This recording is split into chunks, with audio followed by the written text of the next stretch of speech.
Sebelumnya saya mengucapkan terima kasih atas waktunya Pak. Di sini kan saya mendapatkan tugas PPG di mana saya harus mewawancarai kepala sekolah.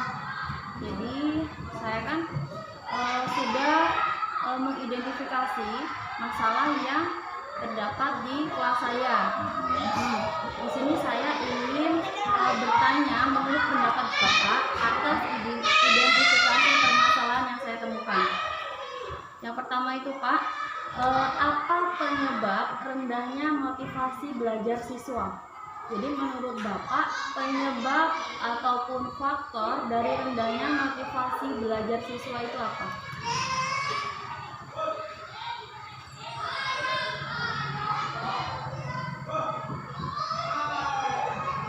Terima kasih Bu untuk permasalahan. Kalau rendahnya motivasi belajar siswa itu biasanya berkaitan dengan siswa itu sendiri dan berkaitan dengan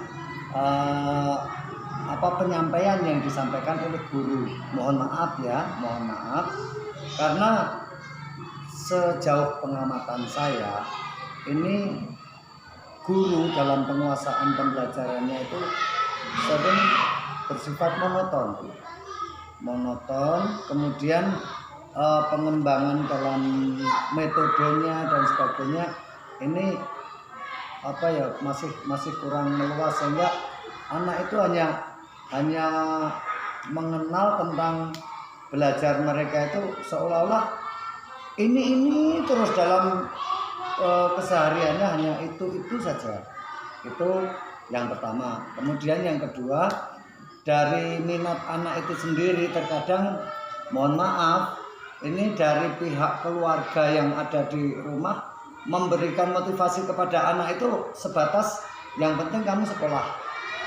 Nah, ini kami menginginkan adanya kerjasama jalinan yang harus terjadi antara pembelajaran di rumah maupun pembelajaran di sekolah, sehingga itu berkesinambungan. Mungkin itu Bu untuk yang menjadi motivasinya.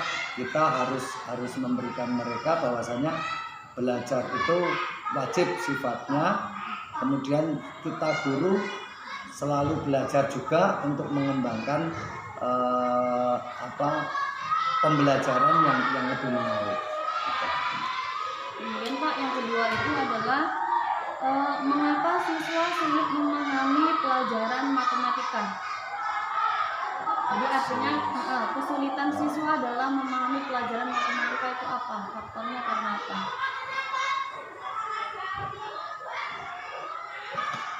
Kalau di bidang pemahaman dalam matematika ini berdasarkan yang kami pantau, yang kami lakukan pada waktu masuk untuk melihat untuk supervisi dan sebagainya, ini kayaknya anak itu sebenarnya sudah ada beban terlebih dahulu untuk masalah berkaitan dengan matematika, baik itu berkaitan dengan angka, berkaitan dengan rumus, berkaitan dengan penghafalan berbagai macam hal yang itu notabene untuk anak itu sendiri sudah merasa ketakutan terlebih dahulu dengan melihat adanya angka itu, sementara mereka tidak mau berusaha untuk melihat penerapan bahwasanya pembelajaran matematika itu sendiri ada kaitannya di kehidupan. Itu yang pertama. Itu mereka sudah di mindsetnya, di otak mereka itu matematika itu ngitung, menghafal, kemudian rumus, angka dan sebagainya. Itu sudah di image-nya mereka sudah takut duluan. Itu yang pertama. Kemudian yang kedua, itu dari selama saya supervisi, dari Bapak Ibu guru yang menyampaikan materi, ini biasanya mereka tidak memberikan metode dengan benda nyata, sehingga anak-anak ini hanya berdasarkan khayalan. Oh, kalau contoh misalnya ini contohnya pengukuran tentang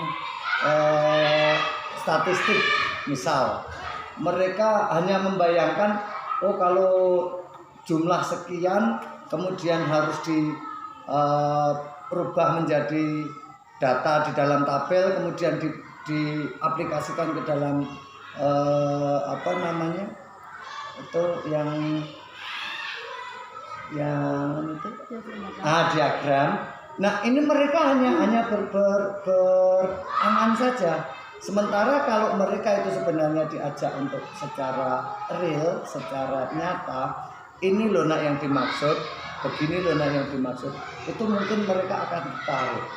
Jadi kita mencoba untuk kalau bisa kita mengusahakan untuk memberikan motivasi kepada Bapak Ibu guru untuk kalau pembelajaran matematika berusaha untuk dikaitkan dengan benda-benda yang nyata.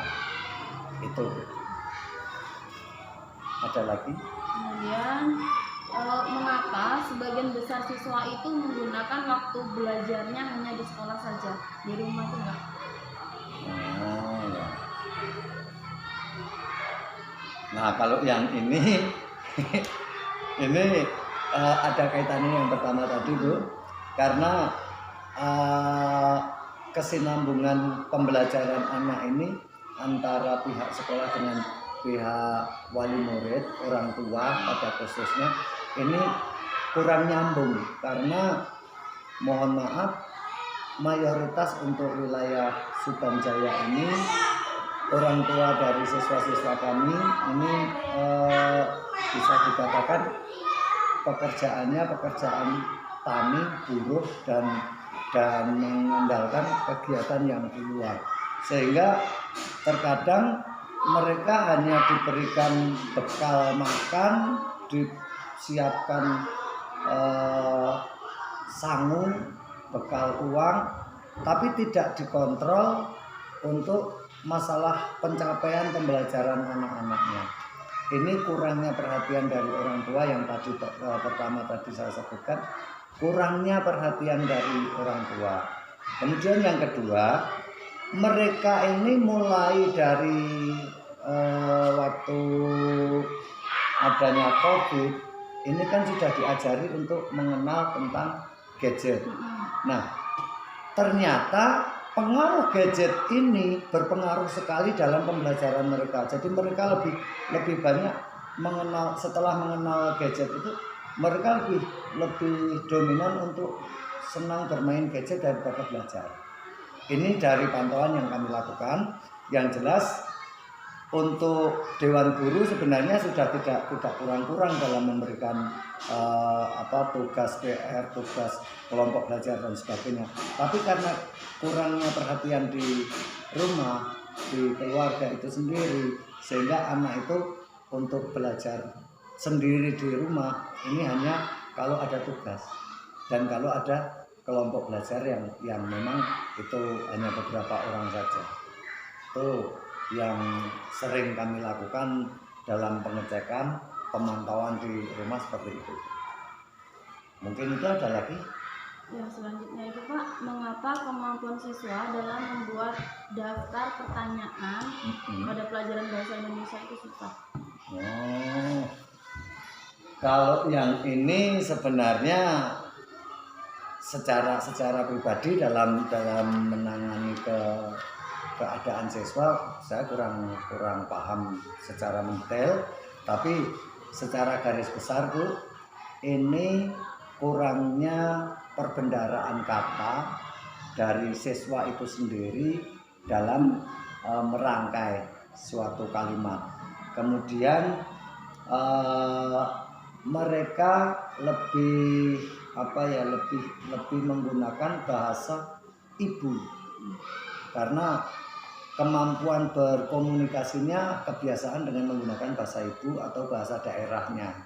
Ini biasanya seperti itu Bu. Sehingga mereka kesulitannya itu pada saat dia diberikan tugas untuk membuat pertanyaan, tapi dengan menggunakan bahasa Indonesia, mengkaitkannya bahasa ibu ke mentransfernya ke bahasa Indonesia, mungkin di situ kesulitannya, terutama untuk yang kelas-kelas rendah.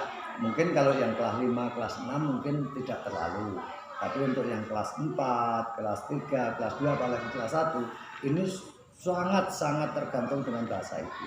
Sehingga kalau berkaitan dengan membuat pertanyaan mungkin seperti itu, kesulitannya di situ.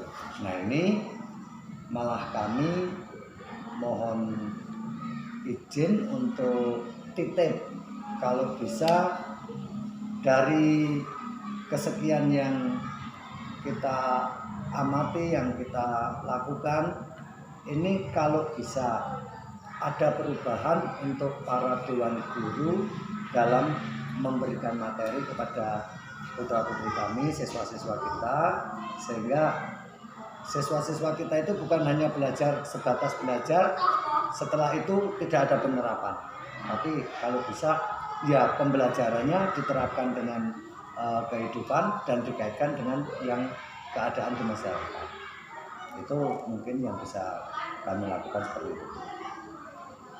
Ada lagi? Oh, ya. Untuk pertanyaan saya rasa cukup. Saya mengucapkan terima kasih atas tanggapan Bapak, atas arahan, atas sarannya. Semoga kedepannya bisa lebih baik lagi. Amin. Mungkin seperti itu, maaf kalau mungkin tidak berkenan ya Bu ya.